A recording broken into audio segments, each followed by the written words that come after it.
Est-ce que c'est la goutte qui fait déborder le vase du gouvernement? Cette grève actuellement au réseau de transport de la capitale, en plein festival d'été de Québec, le ministre du Travail, Jean Boulet, a commenté la situation hier, n'exclut pas non plus la possibilité de devancer l'entrée en vigueur de la fameuse loi 89 qui vise ultimement à considérer davantage les besoins de la population face aux droits de grève des syndiqués. Alors, initialement, ça devait entrer en vigueur à la fin novembre. Ça a été adopté en mai dernier. Ce n'est pas donc exclu, cette possibilité-là, de devancer l'application de cette loi-là. Éric Gingras est président de la Centrale des syndicats du Québec. Bonjour, M. Gingras. Bonjour, M. Dubé. Bon, vous réagissez comment à cette déclaration-là du ministre Jean Boulet? Là, la loi 89, là, vous ne devez pas être fan de ça, vous? Ben non, c'est certain qu'on vient déséquilibrer. Là. La preuve de ça, c'est que M. Dubé a passé toute sa commission parlementaire à nous expliquer que cette loi-là, il y a rien à craindre si on est un syndiqué. Rien du tout, parce que elle va être utilisée de façon exceptionnelle. Et c'est comme ça que le ministre est venu nous le dire. Attention, on se donne ces opportunités-là, mais ce sera de façon très exceptionnelle. Et là, alors même qu'elle vient d'être adoptée, il veut la devancer parce qu'il y a trop de conflits. Parce que là, vous avez nommé ce qui se passe du côté de Québec, mais le ministre a nommé du côté de Montréal, a nommé aussi les traversiers, a nommé aussi d'autres conflits. Alors, hein, c'est assez particulier, là. Puis je comprends, là. Puis je comprends que la grève va déranger, mais en même temps, c'est ça le but. Le but, c'est mettre une pression. Puis si on est, par exemple, dans ces regroupements-là, on va prioriser des moments plus importants qu'un autre pour faire la grève, donc qui vont déranger plus. Le but étant d'arriver à un règlement. Ça, on pourra toujours en discuter. Mais moi, ça sur quoi je veux m'attarder, c'est ce que le ministre nous dit aujourd'hui, hier, en entrevue, ce qu'il nous disait, c'est que de façon exceptionnelle, comme il semblait le dire, et c'est ce qui avait un peu rassuré certains juristes qui étaient venus en commission parlementaire, mais c'est qu'il nous dit que on va peut-être la devancer parce que là, ça brasse trop. Alors ça, là, c'est vraiment particulier de l'entendre dire ça. Mais comment vous pouvez expliquer, puis c'est un chiffre que je ramène souvent, mais je veux vous entendre, puis vous savez, j'aime votre franc-parler, puis c'est pour ça que je vous ai invité ce matin. Comment vous pouvez nous expliquer le plus sérieusement du monde que plus de 90% des grèves dans les 2 dernières années au Canada sont survenues au Québec? Ouais. Il y a deux choses là-dedans. Premièrement, il y a le fait qu'au Québec, le taux de syndicalisation est plus élevé, là, ne serait-ce que par rapport à l'Ontario, on parle de entre 15 et 20% de plus au Québec. Donc déjà ça nous donne quelque chose. Une particularité au Québec, c'est que tout ce qui s'appelle secteur public, parapublic, les échéances des conventions collectives tombent en même temps ou à peu près. Donc là, prenez l'exemple de ceux qui sont en grève présentement, ça fait 2 ans qu'ils négocient. Prenez l'exemple du Front commun, ça a pris 1 an et demi négocié. Alors 2023, 2024, 2 moments importants. La preuve de ça, quand on regarde les chiffres pour 2025 qui n'est pas encore terminé, vous les avez à l'écran, on voit que ça va baisser. On est rendu au 7e mois de l'année, donc on approche vers les fêtes, des grands mouvements qui sont là. Je vais vous donner un exemple. Quand le Front commun est en grève, là, ça représente à peu près 400 conflits. Donc, prenez l'année 2024, là, 2023.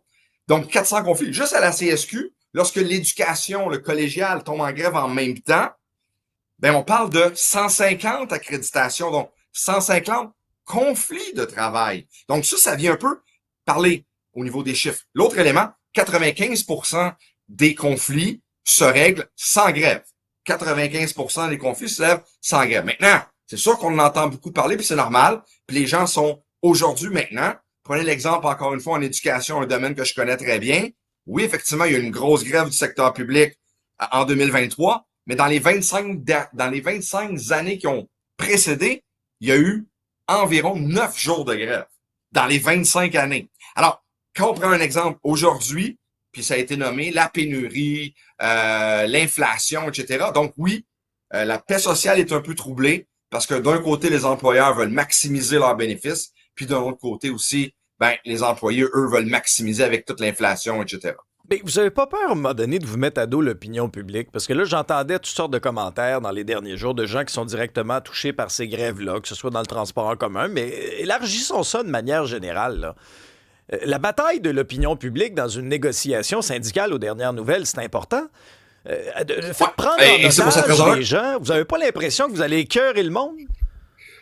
Ouais, là, faire attention au mot en otage, là, c'est toujours Ben, assez particulier d'entendre ça. C'est la population, les enfants, etc. Mais je comprends ce que vous dites. Mais une fois que j'ai dit ça, oui, il faut faire attention comme organisation syndicale. Mais quand ça fait 2 ans que ça négocie, là, il reste quoi? Il reste quoi? Là, on dit, bon, il faut que les syndicats baissent leurs demandes. Ben là, c'est là qu'on renvoie la balle, puis on dit, ben, faut que les employeurs améliorent leurs offres. Donc, c'est sûr que ça nous questionne, il faut faire attention, mais en même temps, on peut pas empêcher non plus les travailleuses et les travailleurs d'exercer des moyens de pression, parce que sinon, et c'est ça la crainte du projet de loi 89, c'est d'avoir les employeurs qui vont se croiser les bras et qui vont attendre l'intervention du ministre. Déjà là, on sent que ça ralentit un peu parce que le ministre nous dit, ah, ben, je vais peut-être devancer. Est-ce que ça va amener, là, et là, je pose la question, est-ce que ça va amener la partie patronale à se présenter davantage aux tables et offrir quelque chose de plus intéressant quand tu as le ministre qui dit, ben, moi, ça se peut que je devance puis que je mette une loi spéciale. Parce qu'au fond, là, c'est ça, ce projet de loi-là, c'est la possibilité au ministre de déposer une loi spéciale. Alors, maintenant, comme syndicat, faut faire attention, mais en même temps, c'est les travailleuses et les travailleurs qui, eux, veulent améliorer leur sort quand même, là. ben, ça, je le comprends, mais de la pression, il doit en avoir sur les deux camps. Je reviens sur un élément que vous venez de dire. Là. Ça fait 2 ans qu'on négocie. Vous parlez de quoi pendant 2 ans? De la météo? Vous comptez vos vies? Pourquoi ça n'avance pas plus aux tables pendant 2 ans, M. Mais Gingras? je vais vous donner un exemple, hein, l'exemple dont on a discuté, là, la négociation du secteur public, là, Oui. hein, qui a duré pendant près de, bon, à peu près entre 18 et 24 mois, là, tout dépendant comment est-ce qu'on se met là-dedans, là, mais ça a été quand même ça a été assez long. Puis j'entendais le ministre dire, il faut falloir changer la manière de négocier au Québec. Il a pris des exemples théoriques, là, des négociations par position qui amènent des conflits là versus une négociation raisonnée. Et le ministre nous dit, il va falloir aller davantage vers une négociation raisonnée. L'animateur de l'entrevue que j'écoutais lui pose la question, ouais, mais dans le secteur public, est-ce que vous avez qualifié ça de raisonné comme négociation? Il répond, oui. Alors déjà, ça va pas bien. Parce que, entre vous et moi, là, le but, c'est d'améliorer, de négocier plus rapidement. Puis la négociation raisonnée, c'est ça. Mais après ça, quand le financement vient de l'État, ben là, tu as la politique qui rentre en jeu. Tu as aussi la pression du public. Puis on va se le dire, il faut faire attention. D'ailleurs, c'est pour cette raison-là que je vous donne en partie raison sur comme syndiqué, comme syndicat. Il faut faire attention avec l'exercice de la grève. Mais ultimement, qu'est-ce qui reste à un employeur quand ça fait 2 ans que ça négocie? Ben non, on se parle pas de la météo, mais il faut être en mesure de parler des vraies affaires de la négociation, puis avoir des mandats pour le faire. Puis bien souvent, du côté de la partie patronale, il n'y a pas de mandat, puis on attend, on étire. Ouais. Éric Gingras, vous êtes président de la Centrale des syndicats du Québec. Merci pour votre point de vue là-dessus. À une prochaine Ça me fois. fait plaisir, M. Dubé. Bonne journée.